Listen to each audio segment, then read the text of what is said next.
Dear students, chapter number 4 का session number 4 और आज सेशन नंबर 4 इस चैप्टर का लास्ट सेशन भी होने वाला है। चलिए शुरू करते हैं। प्रश्नावली 4.3 के सवाल नंबर 6 से।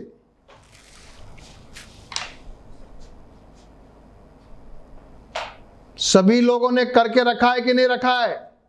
सभी लोगों ने 6, 7, 8, 9, 10 और 11 सारे क्वेश्चन ट्राई कर लिए? कंफर्म? ठीक है, मिला ना। क्वेश्चन नंबर आ जाइए 6। तैयार? एक आयताकार खेत का विकर्ण उसकी छोटी भुजा से 60 मीटर अधिक लंबा है। यदि बड़ी भुजा छोटी भुजा से 30 मीटर अधिक हो तो खेत की भुजाएं ज्ञात कीजिए। छोटी भुजा माना कि x है, विकर्ण हो गया 60 प्लस x, बड़ी भुजा हो गई 30 प्लस x। लगाओ पाइथागोरस थ्योरम। बहुत इजी क्वेश्चन। ये आयताकार, ये मेरी बड़ी भुजा, ये छोटी भुजा, ये विकर्ण, ये लगा दिया मैंने आधार स्क्वायर प्लस लंब स्क्वायर इज इक्वल टू कर्ण स्क्वायर। खोलिए होल स्क्वायर को, एक्स स्क्वायर प्लस 60x, ये 900 प्लस एक्स स्क्वायर, यहां भी एक्स स्क्वायर 120 x 3600। इस एक्स स्क्वायर से मैं ये काट रहा हूं, इधर ला के भी कर सकता हूं पर मैंने काटा डायरेक्ट। अब बचा मेरे पास एक्स स्क्वायर, इसको मैं इधर ले आया और ये मेरे पास फाइनल इक्वेशन आ गई। ये क्या करें? फॉर्मूला लगाएं, द्विघात सूत्र लगाएं, या इसको टुकड़े करें मध्य पद को। 60 2700 क्या हो सकता है? 9 3 27, यस हो सकता है। 90 और 30 कर लिया। चलो मैंने जगह रखी है, सॉल्व करते हैं। x कॉमन लिया, x माइनस 90, यहां 30 कॉमन लिया और x minus 90 is equal to 0। आगे आ गया x माइनस 90 और आ गया x प्लस 30 बराबर 0। एक बार इसको बराबर किया तो x बराबर आ गया 90, x बार इसको बराबर किया तो x बराबर आ गया माइनस 30। माइनस आ नहीं सकता क्योंकि लंबाई है, तो यहां पर उत्तर है 90। तो छोटी वाली भुजा 90, बड़ी वाली भुजा कितनी है? बड़ी वाली भुजा कितनी बड़ी है? 30। तो 90 तो छोटी वाली भुजा, 120 बड़ी वाली भुजा, और ये हो गई विकर्ण हो गया 150 मीटर। आंसर। अच्छा क्वेश्चन है। Next question. दो संख्याओं के वर्गों का अंतर 180 है। छोटी संख्या का वर्ग बड़ी संख्या के वर्ग का 8 गुना है। अच्छा, यहां तो y मानना पड़ेगा, कुछ गड़बड़ है। यहां तो दो संख्या माननी पड़ेगी भाई। यहां तो एक को x मानना पड़ेगा, एक को y मानना पड़ेगा। ये तो दो हो गए, ये तो दो वेरिएबल हो गए। तो क्या करें? चलो मानते हैं सब, एक को बड़ी को x मान लेते हैं, छोटी को y मान लेते हैं। अभी आपने कहा कि छोटी वाली का वर्ग बड़ी वाली का 8 गुना है, फॉर्मूला नंबर 1। फिर आपने कहा दोनों के वर्गों का अंतर 180 है, जरा y स्क्वायर को उठा के यहां रख देंगे, काम हो जाएगा। रख दिया। अब कैसे सॉल्व करोगे? इसको मैंने ब्रेकअप भी कर दिया, मेरा आंसर भी आ गया। x इज इक्वल टू 18 भी है और x इज इक्वल टू -10। क्या रखना है बोलो? 18 रखना है। पॉजिटिव रखोगे ना भाई? कि दोनों रख सकते हो। मान लिया x इज इक्वल टू 18 है, तो पहली संख्या 18 है तो दूसरी संख्या कितनी होगी? 8 गुना। 8 गुना किया तो 144 आया, वाई स्क्वायर बराबर, अब वाई स्क्वायर बराबर 144 आया तो y बराबर अंडर रूट 144 बराबर 12। तो उत्तर क्या आया? x इज इक्वल टू 18 और y इज इक्वल टू 12।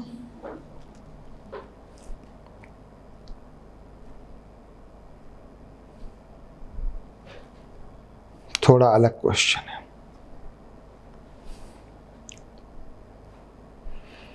थोड़ा अलग क्वेश्चन है। शुरू में y मानना पड़ता है और उसके बाद ये इक्वेशन में इसको रखना पड़ता है, फिर बन जाएगा द्विघात समीकरण।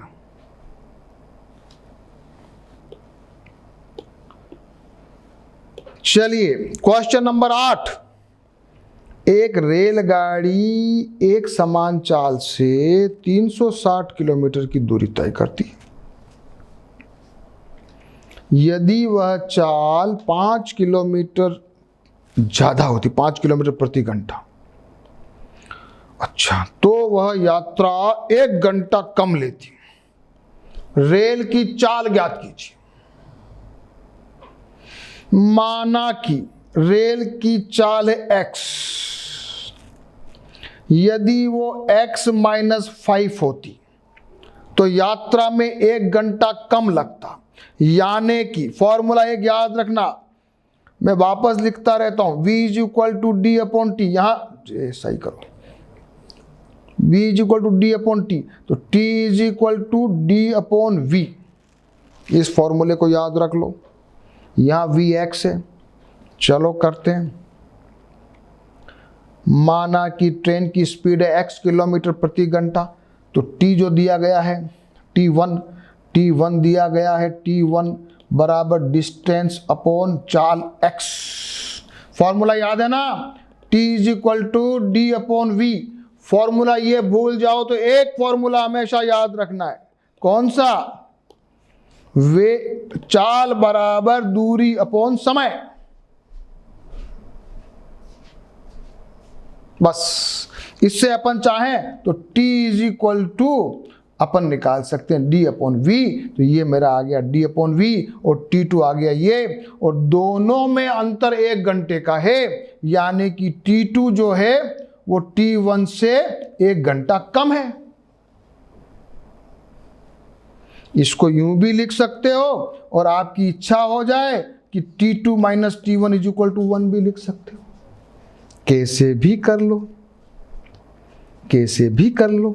ये मेरी इक्वेशन आ गई, ये मैंने इसको लघुत्तम लेके ले लिया, फिर कैंची गुणा कर लिया, इसको इससे और इसको इससे। 360x ये गुणा करेंगे, इससे ये कट रहा है। अब क्या बचा? x स्क्वायर प्लस 5x, ये मैंने देखो माइनस लिया, ये माइनस को इधर लाऊंगा तो प्लस हो जाएगा। हाँ ध्यान रखना, ये मेरी इक्वेशन आ गई। मस्त क्वेश्चन है, समझ में आया कुछ? अच्छे अच्छे क्वेश्चन आ रहे हैं। ट्रेन की स्पीड ले ली, पहले का समय निकाला, बाद का समय निकाला, दोनों का अंतर करके 1 कर दिया, फिर उसको सॉल्व किया। ये मेरी इक्वेशन आ गई। चाहे तो लगा दो फॉर्मूला, और अगर आप टुकड़े कर सकते हो तो करके देखो। ये हो रहा है 45 और 40 को गुणा करो तो 1800 आता है। ये मैंने सॉल्व किया।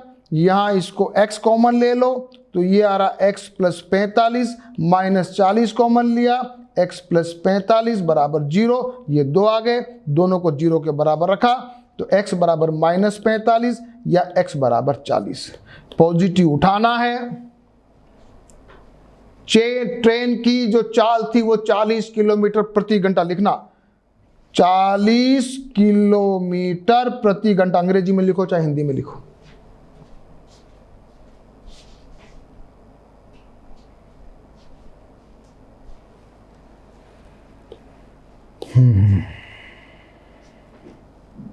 आ जाओ भाई, 9 नंबर पे आ जाओ।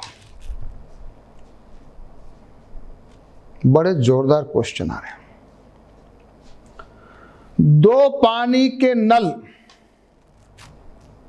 2 पानी के नल एक साथ एक होज को 9 सही 3/8 घंटों में भर सकते हैं, ठीक है। बड़े व्यास वाला नल होज को भरने में कम व्यास वाले नल से 10 घंटे कम समय लेता है। प्रत्येक द्वारा होज को भरने का समय ज्ञात कीजिए। कैसे करोगे? माना कि छोटे व्यास वाला नल से भरने में समय लगता है x, बड़े वाले से समय लगेगा 10 + x।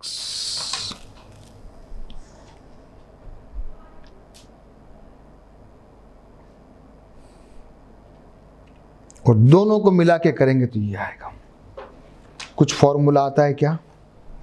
कुछ फॉर्मूला बन रहा है क्या? छोटे वाले का x है, बड़े वाले का x - 10 है। अच्छा, x 10 घंटे कम लेता है, ठीक है ठीक है ठीक है। मैंने प्लस कर दिया था, देखो गलती की मैंने, हाँ मैंने गलती की ना, तो ऐसी गलती हो जाती है।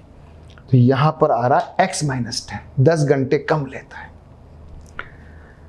1 घंटे में छोटे वाला भर रहा 1/x, 1 घंटे में बड़े वाला भर रहा 1/x - 10। दोनों मिलकर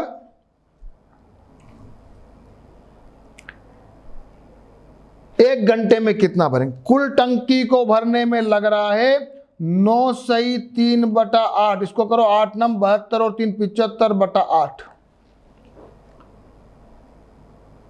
एक टंकी को लिखोगे, एक टंकी को भरने में लगता है समय 75/8 घंटे। तो 1 घंटे में टंकी भराएगी 8/75। उल्टा कर दो।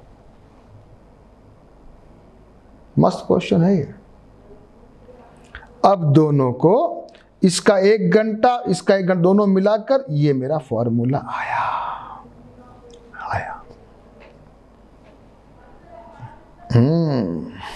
इसका लघुत्तम ले लिया, x - 10 + दिस, ये आ जाएगा 2x - 10, ये आ जाएगा x² दिस। दोनों को कैंची गुणा करूंगा, तो 150 x - 750 = 8x² - 80x। इसको सॉल्व किया तो ये मेरी इक्वेशन आई।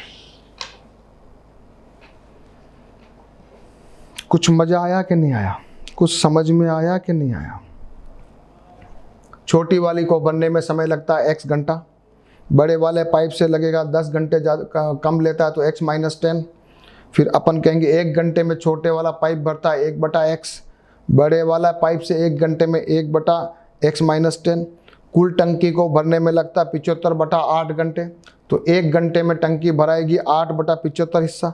अब दोनों को साथ मिलाएंगे तो 1 घंटे में कितना पानी भराएगा? इतना भराएगा। चलिए, ये मेरी इक्वेशन आ गई। अब क्या करोगे? वापस टुकड़े करें क्या?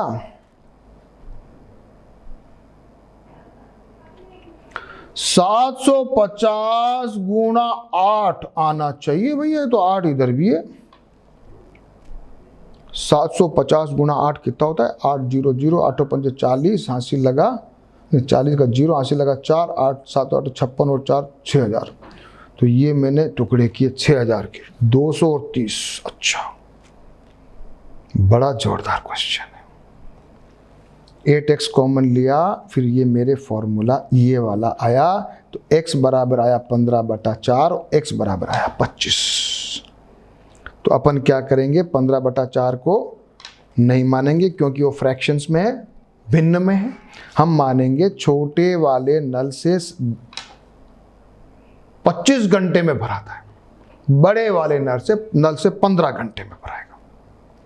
छोटे वाले नल से भरने में समय लगता है 25 घंटे और बड़े वाले में लगता है 15 घंटे। क्वेश्चन आ गया क्या? सभी को समझ में आ गया क्या? यहां तक ठीक है बच्चों? ये आ गया। अच्छा क्वेश्चन है ये, प्रैक्टिस करना, एक बार सॉल्व करना तुम अपने आप से। अच्छा क्वेश्चन है। अगर नहीं करोगे अपने आप समझ के तो एग्जाम में नहीं कर पाओगे।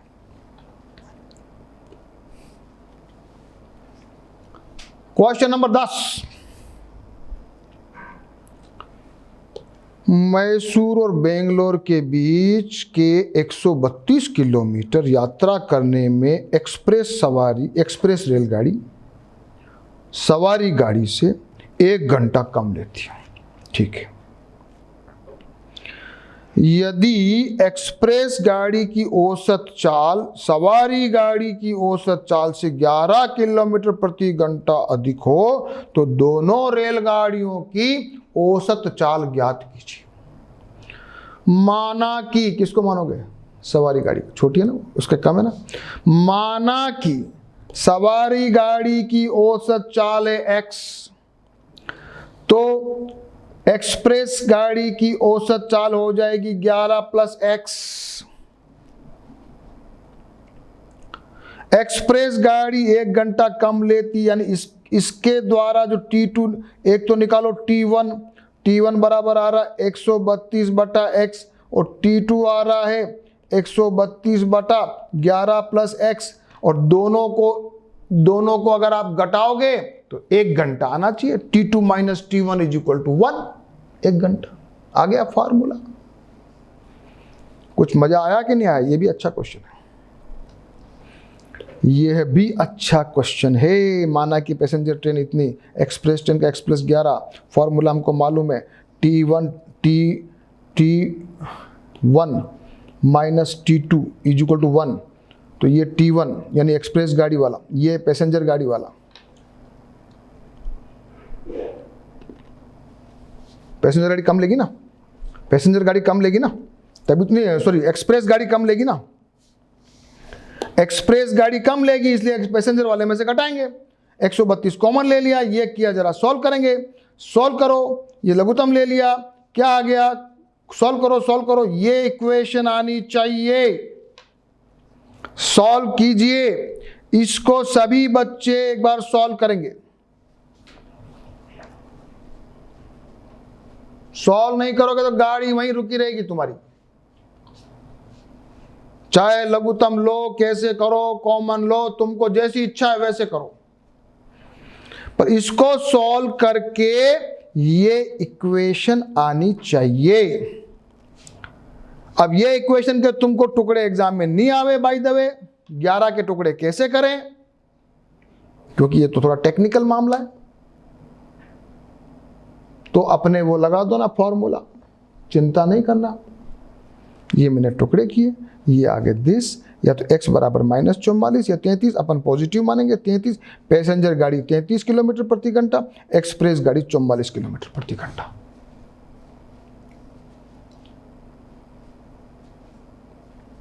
सारे क्वेश्चन हो गए आज, सारे क्वेश्चन हो गए। एक क्वेश्चन बच रहा है ना अभी तो, हाँ चलो इसको भी करते हैं। 2 वर्गों के क्षेत्रफलों का योग है।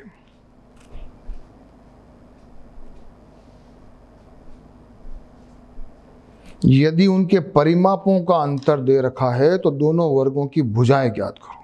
अच्छा, जोरदार है, ये भी जोरदार है। इसमें y आएगा, इसमें भी y आएगा भैया, लफड़ा करेगा y।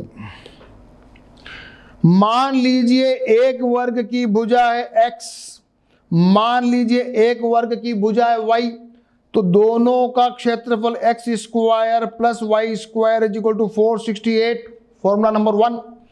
परिमाप क्या होता है? 4x, 4 गुणा 4 भुजा, तो 4x माइनस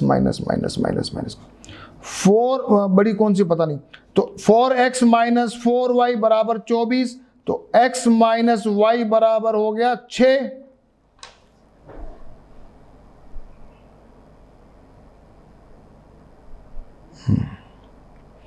इससे क्या करो, x बराबर y + 6 रखो और यहां रख दो, काम हो जाना चाहिए, काम हो जाना चाहिए। कैसे होता देखते हैं। छोटे वाले की मान लो एक स्क्वायर की मान लो x, दूसरे की मान लो y, पहली इक्वेशन। दूसरी इक्वेशन, दूसरे से x की वैल्यू उठाई, हाँ वही किया जो मैंने सोचा था, वही किया है। वही किया है। आ जाइए, ये इक्वेशन आ गई, इसमें दोनों में 2 को हटा दो, कॉमन ले लो 2, ये बन जाएगा y² प्लस 6y माइनस 216 बराबर 0। ये मेरी इक्वेशन आ गई। करो सॉल्व। 18 और 12 मैंने टुकड़े कर दिए। ये मेरे आ गया y प्लस 18 y माइनस 12, एक तो माइनस 18 एक माइनस एक 12 आया, तो y इज इक्वल टू मैंने 12 माना। एक की भुजा, दूसरे की भुजा को रखो, 12 को यहां रख दो, x माइनस y, y 12 आया तो x इज इक्वल टू हो जाएगा 12 प्लस 6 यानी कि 18, 12 प्लस 6 यानी कि 18। तो एक वर्ग की भुजा हो गई 18, दूसरे वर्ग की हो गई भुजा 12। बहुत अच्छे अच्छे और तगड़े तगड़े क्वेश्चन है ये।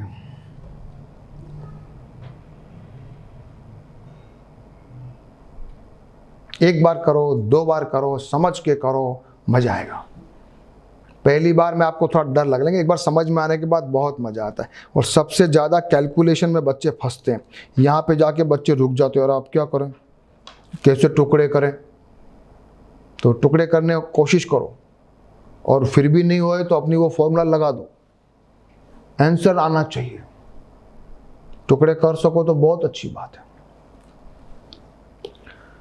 चलिए अब अपन आ जाते हैं जल्दी से आगे की ओर। मूलों की प्रकृति अपने को एक दिया हुआ है, इसको बोलते हैं, क्या बोलते हैं, विविक्त कर। क्या बोलते हैं इसको, विविक्त कर। क्या होता है ये, b² माइनस 4ac। क्या बोलते हैं इसको, विविक्त कर। विभक्त कर होना चाहिए, विभक्त कर। डिस्क्रिमिनेंट अंग्रेजी में बोलते हैं ना, डिस्क्रिमिनेंट। डिस्क्रिमिनेशन मतलब विभेद, तो डिस्क्रिमिनेंट यानी विभक्त करने वाला। तो विविक्त कर नहीं होके विभक्त कर होना ज्यादा अच्छा है मेरे हिसाब से। फिर भी जैसा लिखा है वैसा याद करेंगे, विविक्त कर याद रखेंगे। अब ये विविक्त कर जो है, अगर 0 से बड़ा हो तो वास्तविक मूल होते हैं। यदि 0 हो तो 2 बराबर होंगे लेकिन वास्तविक होंगे। यदि 0 से कम होगा तो वास्तविक मूल नहीं होगा, काल्पनिक होगा, इमेजिनरी होगा। बस इतनी सी बात याद करनी, ये तो अपने को मालूम है पहले से, अपने पहले पढ़ा हुआ है। उदाहरण नंबर 16 कर लो जल्दी जल्दी। द्विघात समीकरण का विविक्त कर ज्ञात कीजिए, मूलों की प्रकृति ज्ञात कीजिए। इसको b² माइनस 4ac किया, माइनस का 8 आ गया, 0 से छोटा है, वास्तविक मूल नहीं है। बहुत छोटा क्वेश्चन, कर लो, लेकिन फिर भी करना चाहिए, अटेम्प्ट तो करना चाहिए, कोशिश करनी चाहिए। एग्जाम्पल नंबर 17 पे आ जाइए। एग्जाम्पल नंबर 17 पे आ जाइए, शायद लास्ट है एग्जाम्पल, है ना। 18 भी है, अच्छा। डरो मत, सब करेंगे। उदाहरण नंबर 17 करते हैं साहब। क्या 13 मीटर व्यास वाले वृत्ताकार पार्क की परिसीमा के एक बिंदु पर एक खंबा गाड़ना है। उस पार्क के व्यास के दोनों अंत बिंदुओं पर बने फाटक ए और बी से खंबे की दूरी का अंतर 7 मीटर हो। क्या ऐसा करना संभव है? यदि है तो दोनों फाटकों से कितनी दूरी पर खंबा गाड़ना है? वाह भाई वाह। सबसे पहले तो दिया है व्यास, डायमीटर, ये डायमीटर 13 हो गया। वृत्त के किसी भी बिंदु से मिलाएंगे समकोण बनता है, तो याद रखना तुम, ये समकोण है। ये खंबा आ गया P पे, और ये क्या कह रहा है, दूरियों का अंतर। मान लो ये छोटी वाली x है, तो बड़ी वाली कितनी होगी, 7 माइनस x होगी, या x प्लस 7 करें, x प्लस 7 करें। बस फॉर्मूला आ रहा है तो इजी है यार, इजी है, ये तो इजी है भैया। x प्लस 7 का whole square plus x square is equal to 13 का स्क्वायर। ये तो बहुत इजी फॉर्मूला है यार, मैं तो इसको टफ समझ रहा था। करो, ये तो बहुत इजी है, बहुत इजी है बच्चों, करिए।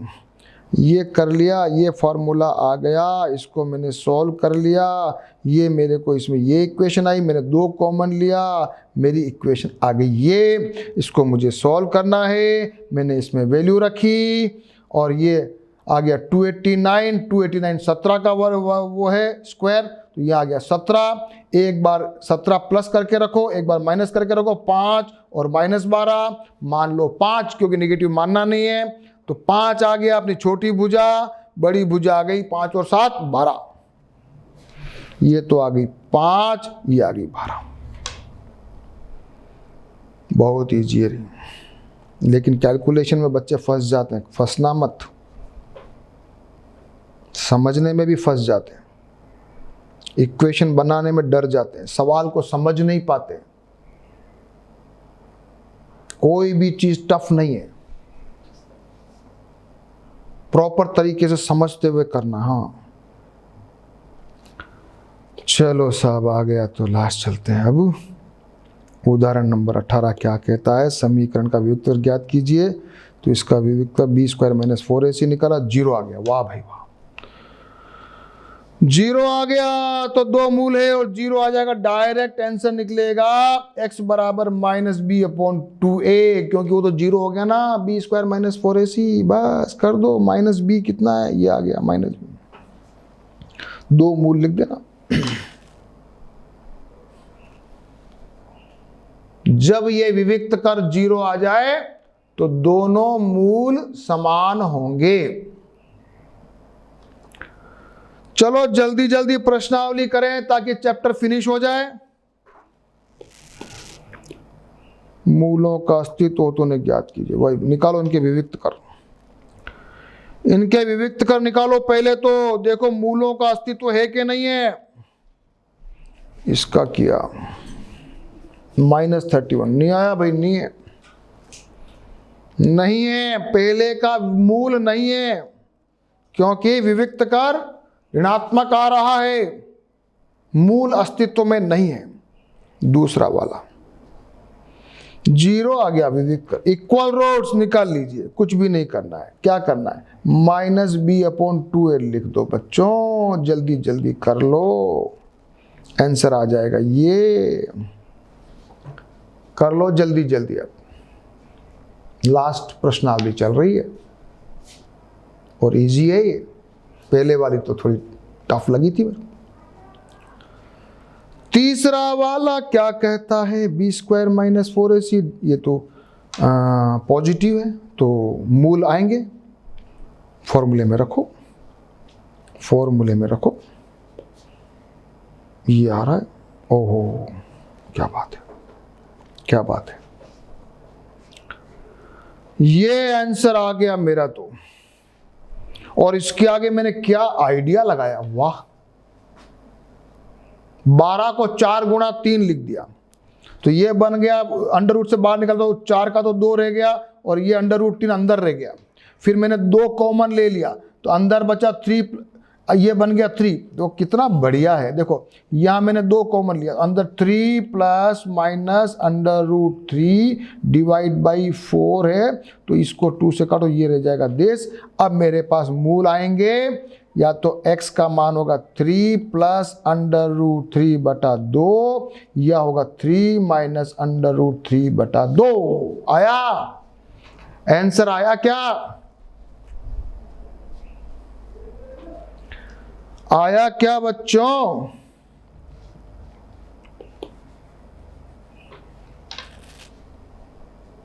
आ गया। निम्न प्रत्येक द्विघात समीकरण में k का ऐसा मान ज्ञात कीजिए कि उसके दोनों मूल बराबर हो जाए। बहुत इजी है, बहुत इजी है। हाँ, इसके लिए अपने काम करना पड़ेगा, b² - 4ac को 0 रखना पड़ेगा, k का मान आ जाएगा।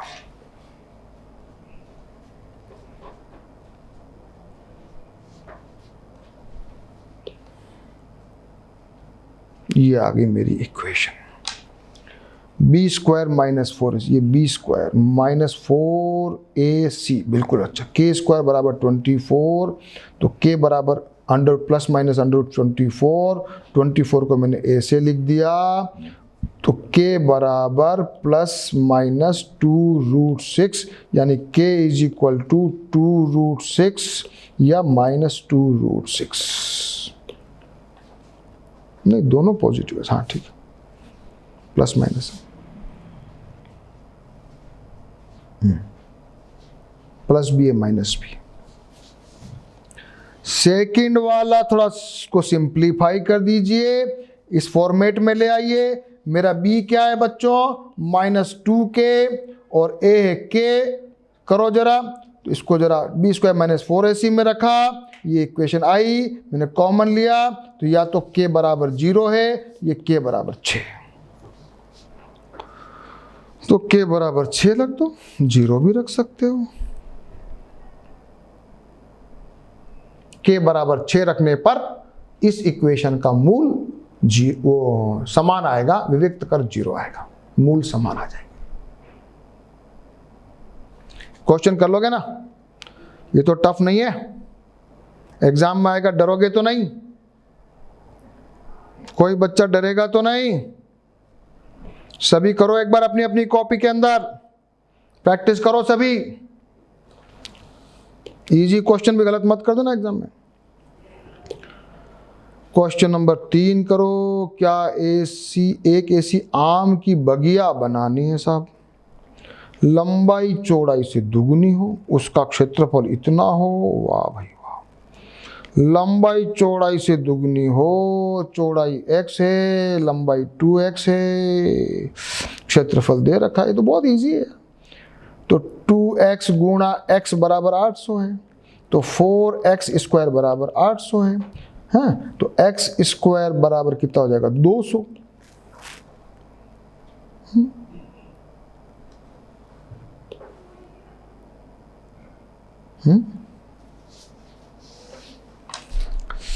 क्या किया मैंने, 2x है ना, तो मैंने 4 कहां से ले आया, मैं 4 कहां से ले आया बच्चों, 2x² था। ये जल्दीबाजी में गलतियां हो जाती है, ये गलतियां हो जाती है, अच्छों से हो जाती है, गलतियां नहीं होनी चाहिए, यही तो बात है। x² बराबर आ गया 400, तो फिर तो x बराबर ±20, तो लंबाई चौड़ाई 20, लंबाई 40, हो गया हो गया हो गया, इजी है, बहुत अच्छा है, करो करो करो करो, बहुत अच्छा, थको मत, थकना नहीं है मैथ्स में, थकना नहीं। अभी तो एक बार नहीं, 2-2 3-3 बार प्रैक्टिस करनी पड़ती है। जब एक बार पूरा चैप्टर हो जाएगा ना, तो दोबारा करो वापस सारे क्वेश्चन, बैठ जाओ कि आज मेरे को पूरे द्विघात समीकरण के सारी प्रश्नावली के सारे सवाल करूंगा बिना देखे, तब आता है मजा। चलिए, ये क्वेश्चन, क्या निम्न स्थिति संभव है, यदि है तो उसकी वर्तमान आयु ज्ञात कीजिए। 2 मित्रों की आयु का योग, अच्छा बहुत इजी है। 4 वर्ष पूर्व उनकी आयु का गुणनफल 48 था। एक मित्र की आयु तो मान लो x, दूसरे की मान लो 20 - x, ठीक है। 4 वर्ष पूर्व यानी x - 4 और उसकी हो जाएगी 20 - x - 4, दोनों का गुणा है 48, बस ये तो बहुत इजी है, बहुत इजी है। करते हैं, इसको भी कर लेते हैं। ये आ गया दिस, इसको जरा लाए, ये मेरी इक्वेशन आ गई, इसको मैंने x का मान रखा, तो ये गड़बड़ हो गई भैया, सॉल्यूशन नहीं आएगा, सॉल्यूशन नहीं आएगा, गाड़ी अटक गई है। यहां से भी आप अगर है ना ऐसा कभी कभी हो जाए ना, तो आप डायरेक्ट b² - 4ac करके भी देख लेते, तो -0 से कम आता, माइनस तो यही मालूम चल जाता। लेकिन कोई बात नहीं, यहां पे जाके मालूम चला, क्या कहोगे, संभव नहीं है। चलिए लास्ट क्वेश्चन, लास्ट क्वेश्चन, क्या परिमाप 80 मीटर, क्षेत्रफल 400 के एक पार्क को बनाना संभव है? क्या बात है, संभव बहुत करता है, संभव बहुत करता है। क्या करें इसको, परिमाप दे रखा है, क्या है ये, वर्ग है क्या, वर्ग है कि आयत है, क्या है, कुछ भी दे रखा है। देखते हैं साहब इसको कैसे करते हैं। पेरीमीटर हमको फॉर्मूला पता है, परिमाप होता है 2 गुणा 20 और एरिया ये होता है।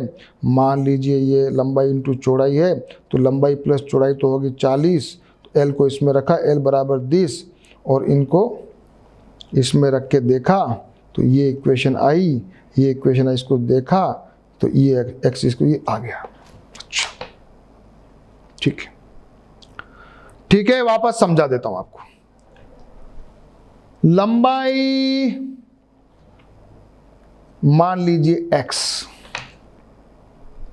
या परिमाप दे रखा है 80, तो 80 होता है 2 गुणा लंबाई प्लस चौड़ाई बराबर 80 है, तो लंबाई प्लस चौड़ाई हो गई 40। मान लो लंबाई x है तो चौड़ाई हो गई 40 माइनस x, यहां तक पहुंचना पड़ेगा। फिर दोनों का क्षेत्रफल निकालना, तो ये अपने पास फॉर्मूला आ गया बस। अच्छा क्वेश्चन, ये भी अच्छा क्वेश्चन, ये गुड क्वेश्चन। तो चौड़ाई भी उसकी, चौड़ाई आएगी 20, लंबाई भी 20 है, क्योंकि वो 40, दोनों का योग 40 है ना, इसलिए। हो गया प्रश्नावली सब, कोई बचा तो नहीं। आज हमारी प्रश्नावली 4.4 भी खत्म हो गई। अब आज खत्म तो हो गई, लेकिन इस वीडियो में आज जितने सवाल किए हैं सारे आज के आज दोबारा से करो, और सारे वीडियो 1 से लेके 4 तक देखते जाओ और क्वेश्चन को सॉल्व करते जाओ दोबारा से, और तीसरी बार बिना देखे करना है। उसके बाद जब आपको समय मिले धीरे धीरे सारी प्रश्नावलियों के सवाल अपनी फेयर कॉपी में उतारने, परफेक्ट। फिर भी आपके अगर कोई नंबर काट ले तो फिर ये संभव नहीं है। इतना अभ्यास करोगे ना तो आपको गणित में कोई नहीं रोक सकता है। ओके बच्चों, फिर मिलेंगे नेक्स्ट चैप्टर में। ओके, तैयारी करते रहो, मेहनत करते रहना, खूब प्रैक्टिस करना। ओके।